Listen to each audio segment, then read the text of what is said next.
Welcome to the WRAL Daily Download. I'm Grace Holland. When you head to cast your vote in November, there could be more than two options for president after a big reversal from North Carolina elections officials. The State Board of Elections voted to allow at least one third party onto our state's ballots. WRAL state government reporter Will Doran is here to talk us through what led to that change of heart and how this will affect us in the voting booth. Thanks for being here, Will. Thanks for having me. So let's start with this decision itself. So what did the State Board of Elections decide? So they have decided to let the Constitution Party on the ballot. And the Constitution Party, people who voted in 2020 might remember them. They were on the ballot again in 2020, but they did not have quite enough support that year to remain on the ballot for the future. So they had to go through this kind of process yet again of getting approval, kind of proving that you have support from enough people here in North Carolina to be allowed to be on the ballot.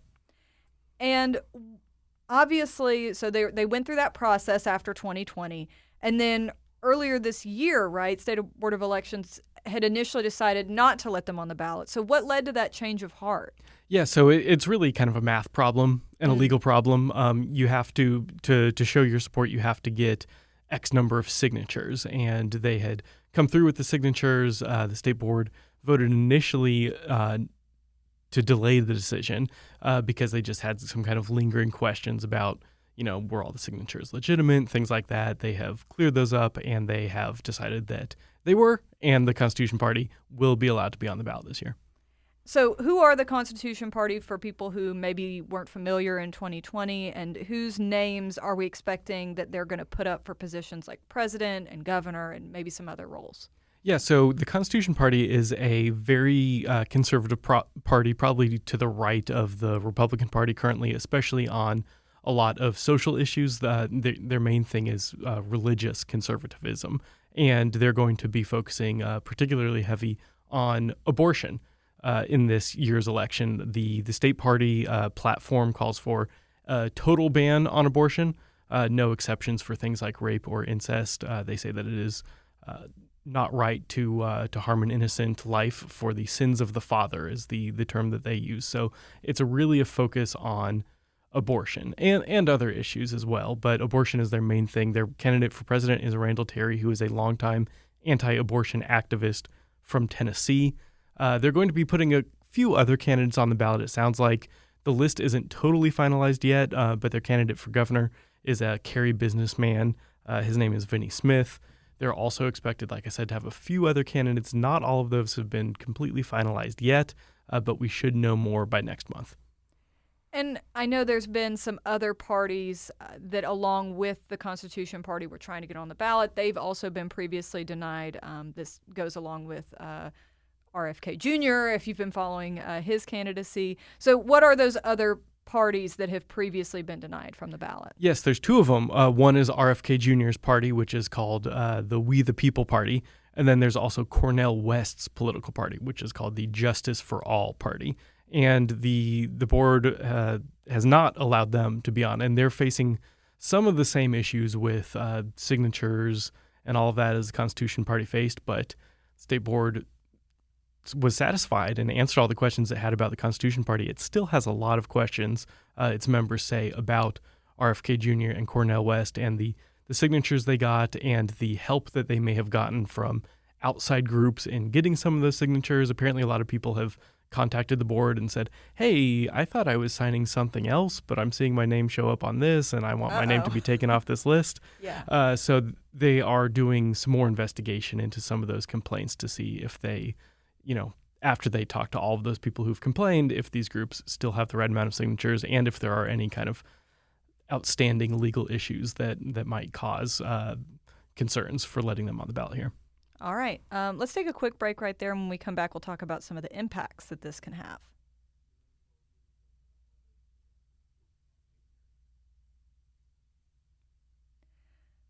So, Will, how does this decision, this reversal to allow the Constitution Party onto the North Carolina ballot, how does that fit in with what we're seeing across the nation in terms of putting third parties on ballots? Well, it is all about politics, right? It is election season here. Everything that happens, you kind of have to view through a political lens. And The State Board of Elections is led by a Democratic majority. At the moment, that's the way it's always been set up. Whichever party in North Carolina controls the governor's office is also in charge of the Board of Elections. And so right now the Democrats have both. And so they have decided to not allow on RFK Jr. and Cornel West. They have decided to allow on the Constitution Party. Critics, particularly the Republican Party, say that this is a purely political move because Cornel West, who is a longtime progressive thought leader, and RFK Jr., who of course is from the Kennedy family, a scion of Democratic Party politics, are both expected to take more votes from Joe Biden than they are from Donald Trump. So Republicans say that that's why this Democratic-led board is not allowing them on the ballot, but why they are allowing the conservative Constitution Party onto the ballot.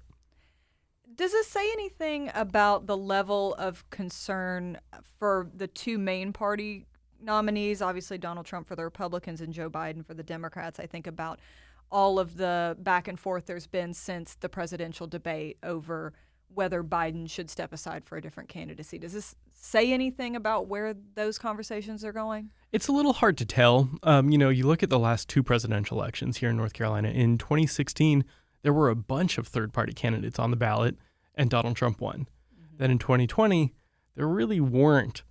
There were a few candidates on the ballot, but they didn't get the same level of support as they did in 2016, and Donald Trump still won. So, he's proven that he can win here in North Carolina with these third parties on the ballot or without the third parties on the ballot. The Biden campaign, of course, looking at, Cornel West is, concerned that, he could take some votes from them. The Kennedy question is a little bit trickier. We've looked at polling, and he seems to draw voters from both Biden and Trump. He has some views that appeal on both sides of the aisle. And then the Constitution Party, when they were on the ballot in 2020, I think their candidate for president only got, it was around 0.1% of the vote. So even though they are on the conservative side, they might not be a real threat.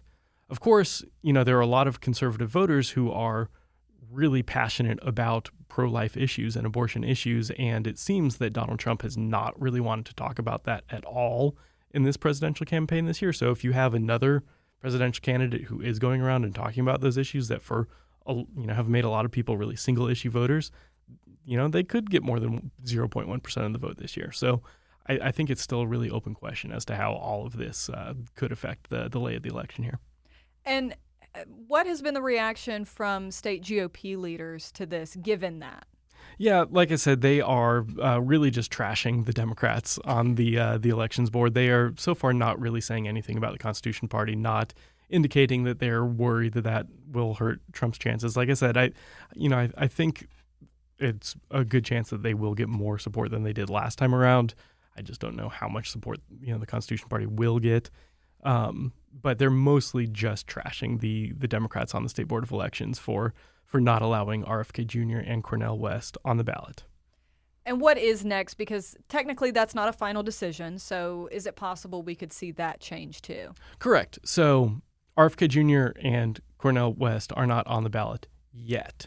I should say. The state board is going to meet again later this month. They haven't set an exact date yet, but sometime in July to figure out their final decision. Okay, are we going to let one or both of these parties actually be on the ballot for president this year?